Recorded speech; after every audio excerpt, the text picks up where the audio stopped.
Welcome back, everybody, to another exciting episode of Nutrient Shootouts. Here we are in the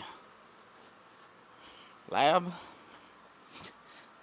I say that like it's a question. The nutrient and tester-rich area. And we're looking at the Revolution DE, the new official, unofficial unboxing since the video I recorded last night. On this hat cam, just got overwritten or something. So here it is. First, we open up the box that came on the outside of it, and we get the new Cultilux 4,000 Kelvin temperature. I don't have this one, but I already got four of the other ones I'll show you. Twin CMH,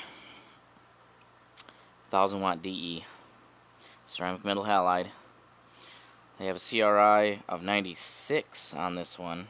Yep, that would make sense because the bulb is going to be more white, so it'd have even less phosphorus than the 3000 color temperature. So 96 CRI, 9600 lumens, so 1000 more lumens. That makes sense too. 8,000 hours, so 90%, 96 lumens a watt, 1650 mole, U-mole. Not bad, not bad. And we've seen what the 600s are doing in my Nanolux X2s out there in the barn at 3000K, and they are gorgeous. But there's the bulb that's going to end up in this for veg, which we'll get to that in a second. Cultilux is really bringing it with these unique CMH bulbs. So next up, out of the little package that came with it, we've got the 3000K, which is Cultilux, and it is 1000 watts, 95 CRI, 9600 lumens, 1700 mole.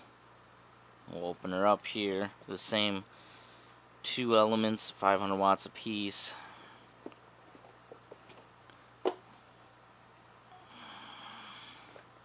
Sometimes they give the little white glove in here, but I'm going to clean them all before I run them.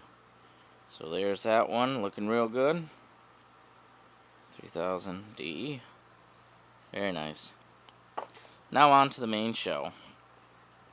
So what we're unboxing today, or had to already unbox and now refilm, but we brought it in outside from the barn. It just wasn't a lot of space. This is the new Revolution Micro DEva. DEva. Probably you guys have seen these for probably even a couple of years now, floating around like Maximum Yield magazine and such. When commercial lighting was big and CMHs just first started coming out is when these things were fairly popular and highly marketed. But it's commercial grade grow light. It'll run 120 or 240 or at 1000 watts. It's got a really nice aluminum reflector on it, though it's got to be flexed a little bit.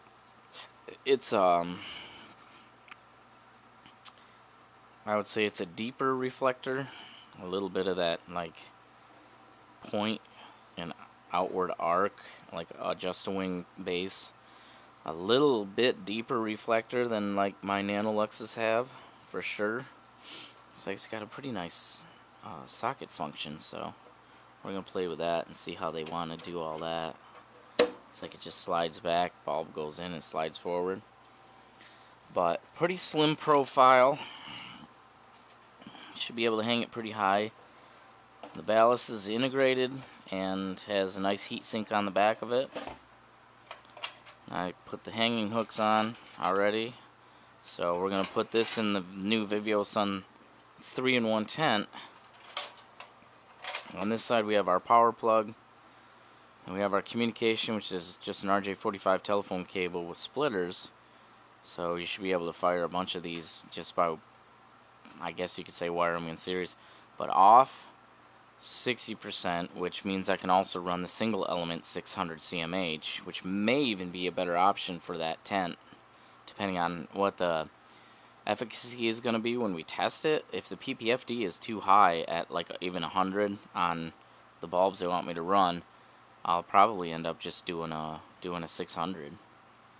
But 100%, 115% with just the dim button. So yeah, and off, so you can trigger the light on too, obviously.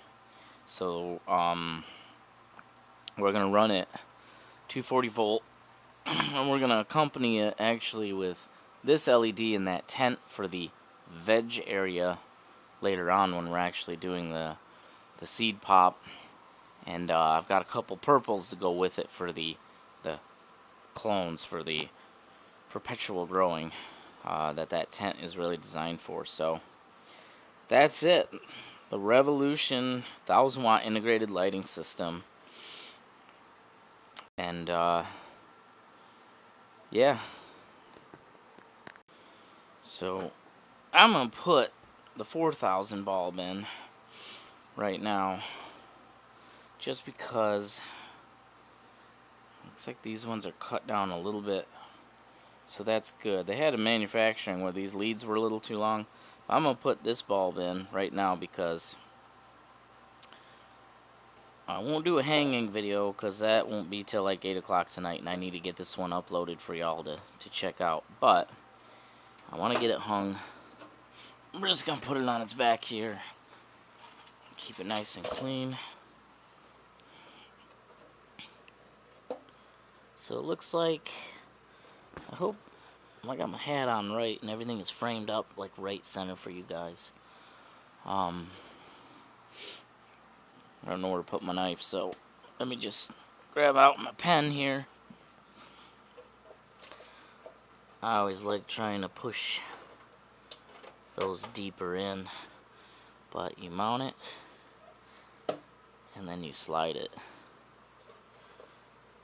So I have to assume they're not expecting too much heat off of their bulb. Their bulb that came with it is a regular HPS Ushio.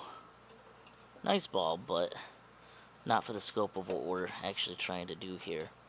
So, but I like pushing these in, just getting them down in there before I lock them up. Of course, y'all saw the Nanoluxes that I have, and they are, let's take a little stress off of that one.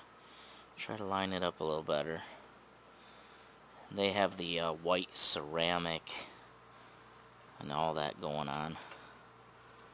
So, yeah, that's not too bad. Seems to be pretty solid.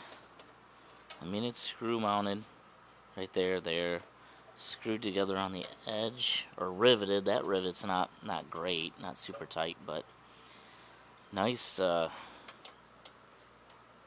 nice rigidity, nice, what do they call it, like the diamond plating or the rippled plating reflector, but the depth of the reflector is what I like on it.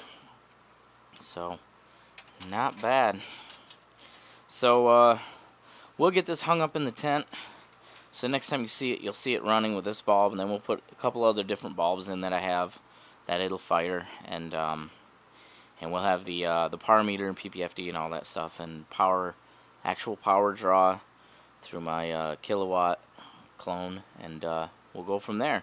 So thanks for watching this unboxing video, sort of.